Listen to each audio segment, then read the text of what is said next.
সরকারি চাকরিতে কোটা বাতিলের সিদ্ধান্ত অবৈধ ঘোষণা করে হাইকোর্টের দেয়া রায়ের বিরুদ্ধে ঢাকা বিশ্ববিদ্যালয় সহ দেশের বিভিন্ন শিক্ষা প্রতিষ্ঠানে বিক্ষোভ করেছেন চাকুরি প্রার্থী শিক্ষার্থীরা। এই আদেশ বাতিলের পাশাপাশি ৩০ জুনের মধ্যে সরকারের পক্ষ থেকে সিদ্ধান্তের চূড়ান্ত দাবি জানান আন্দোলনকারীরা।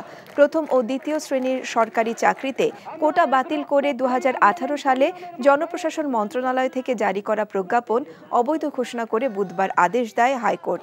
এরপরই প্রতিবাদ জানাতে থাকে ঢাকা বিশ্ববিদ্যালয় সহ দেশের অন্যান্য প্রতিষ্ঠানের শিক্ষার্থীরা। এদিকে কোটা বাতিলের প্রজ্ঞাপন অবৈধ ঘোষণা করে হাইকোর্টের দেয়া রায় বহাল রেখেছে চেম্বার আদালত। হাইকোর্টের রায়ের বিরুদ্ধে রাষ্ট্রপক্ষের করা আবেদনটি আপিল বিভাগের পূর্ণাঙ্গ বেঞ্চে আগামী ৪ জুলাই শুনানির জন্য দিন ধার্য করেছে চেম্বার বিচারপতি।